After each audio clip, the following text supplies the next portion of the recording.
Hi friends, I hope you are doing good. आपने recently देखा होगा बहुत सारे नए नए नैरेटिव्स आ रहे हैं, एआई, डीप इन, बहुत सारे, right? And today we will learn that how to identify those narratives. So let's start with the intro.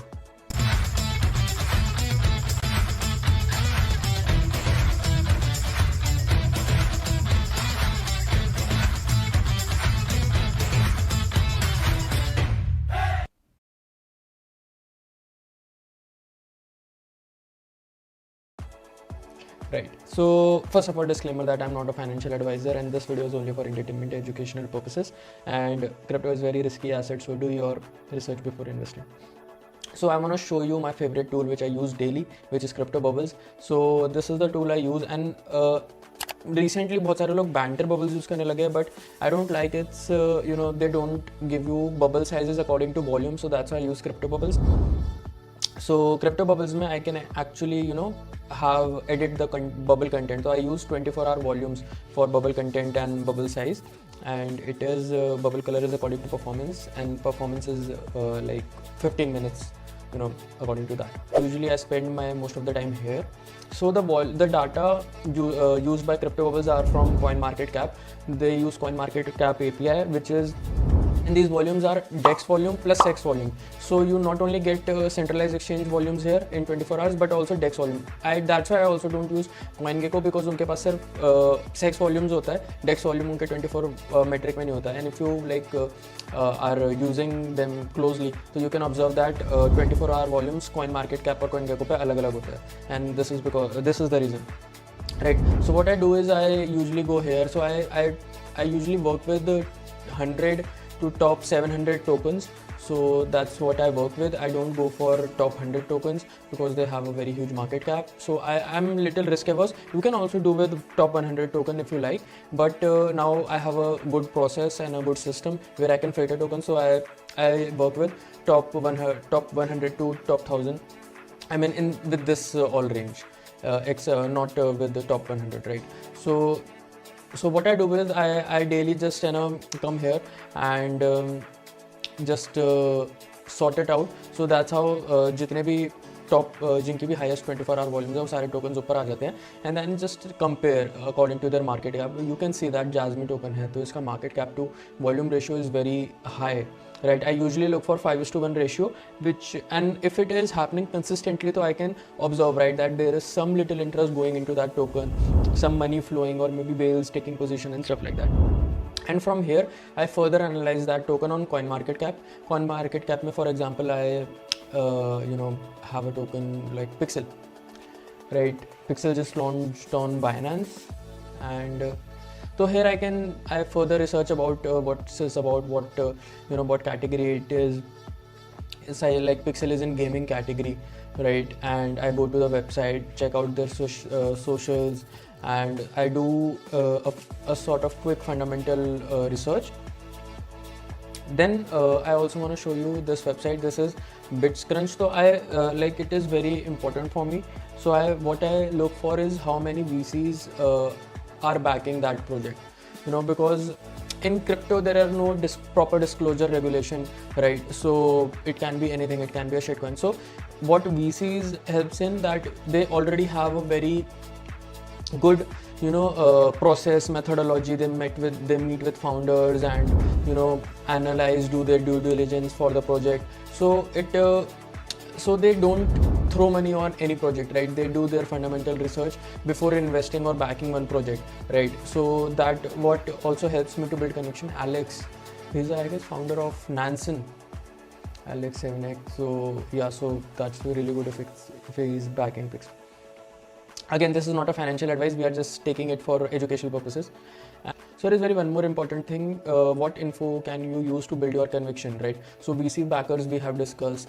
Indicators, chart indicators. If you know any knowledge of, if you have any knowledge of technical analysis, so you can use indicators like RSI, MACD, or anything which you like or practiced. I don't suggest or recommend using a lot of indicators. I guess if you are used to trading only support and resistance and volumes and price action, so then it is also fine. If you do only Fibonacci, that is fine. If you only do MACD, that is fine, right? So choose one indicator, master it, and trade that. I don't recommend to have RSI, MACD, Fibonacci. don't make it noisy, because the more noisier it gets, the less the result you will get, right? Because you'll be seeking confirmation from all the indicators, and till that time the trade has missed out. So you can use chart patterns, narratives. I also need to show you how you can see narratives. If you go on CoinMarketCap, it's a very good website. If you go on CoinMarketCap, so let's load it. You can go into categories. So here now the top volume categories are at the top. So now you can start researching from here, right? What having the major volumes and stuff like that. If you wanna go through gainer and loser, you can do that also. In which category there are most gainers, so you can also see in which category the money is flowing into, right? So in crypto market, you have to understand that that money is flowing from one narrative to other narrative, right? The token does not move into isolation. The category or the narrative of the token moves as holistically, right? So you have to be not in the right token, but also be in the right narrative at the same time. So narratives we discussed volumes. You have to understand that volumes are used to measure the interest in that token. If you having a breakout with a huge volume, so that you can understand that that is validated by volumes. That means huge people have bought at that breakout, and you can see further price appreciation, right? And there are very less chances of that breakout to fail. So on-chain data, if you see on-chain volumes, that is the best. There are a lot of platforms like Alphanomics, Nansen, which is used for analyze on-chain data. I want to use Nansen, but they are very expensive. I'll do buy Nansen in coming months though, planning to, and maybe make a video on that also. And halving cycles, Bitcoin halving cycles, you may haven't know by now. If you don't, just drop me into comment halving cycles and I'll make a video on that, right? TVL total value logged on the layer ones, and you can use that. It is also a very good metric used by people. So now data not to use for building conviction, right? So here comes the influencers, crypto Twitter, tips, Telegram groups, because you see you have to be independent. You can't depend on these people, because having a very high chances of getting you rug pulled, instead of getting a gain, right? Because there is a conflict of interest. They are paid by a lot of projects to promote them, and the interest is towards that project which is paying them, not the audience which is investing in the project, right?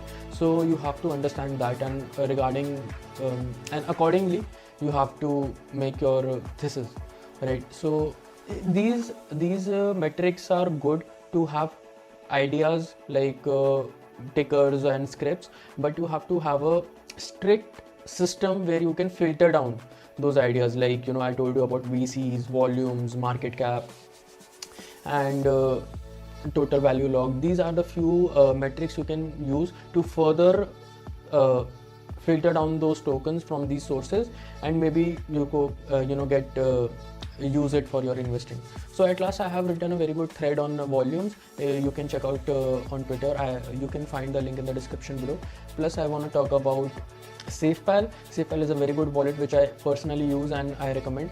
And in crypto there are somewhat exchanges going off the other day, or some hack is happening on a smart contract which lead you to lose your funds. So I recommend to keep your most of the funds on hardware wallet. So, and they have a very good UI and a lot of dApps in that app only, and you can access those dApps like Binance Dex, MEXC through that app only. And you can get a decentralized experience and at the cost of centralized exchanges, right? Because if you want to trade on decentralized like on Uniswap, you have to pay $9, $10 fees to trade, just to trade.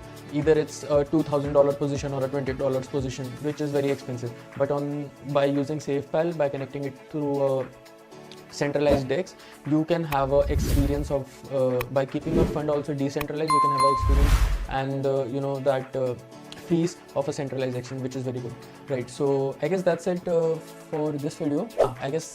So I'll see you in the next one. I hope you like the video. If you have any suggestions or comments, do let me know in the comment section. You can connect me with me on Twitter, LinkedIn, WhatsApp, anywhere you want. So I'll see you in the next one. Bye.